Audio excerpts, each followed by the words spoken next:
ਵਾਲੇਕਮ ਸਲਾਮ ਜੀ। ਗੁਲਾਮ ਰਸੂਲ ਸਰ, ਪੇਟ ਦੇ ਵਿੱਚ ਦਰਦ ਹੁੰਦੀ ਰਹੀ, ਟੀਕਾ ਗੋਲੀ ਕਰਾਉਂਦਾ ਰਿਹਾ। ਉਸ ਤੋਂ ਬਾਅਦ ਲਾਹੌਰ ਗਿਆ ਤਾਂ ਉਹਨਾਂ ਕਿਹਾ ਜੀ ਤੈਨੂੰ ਕੈਂਸਰ ਹੈ।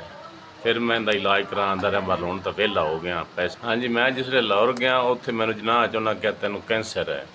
ਫਿਰ ਜੀ ਮੈਂ ਉੱਥੇ ਇਲਾਜ ਕਰਾਇਆ, ਮੇਰੇ ਹੀ ਉਹਨਾਂ 5.5 ਕਿਲੋ ਰਸੌਲੀ ਕੱਢੀ ਇਹਦੀ ਢਿੱਡ 'ਤੇ। ਹੁਣ ਮੈਨੂੰ ਬੈਗ ਲੱਗਾ ਹੈ, ਤੁਰਨੋਂ ਫਿਰਨੋਂ ਵੀ ਤੰਗ ਆ, ਕੰਮ ਕਾਰ ਕਰਨੋਂ ਵੀ ਬੇਕਾਰ ਆ।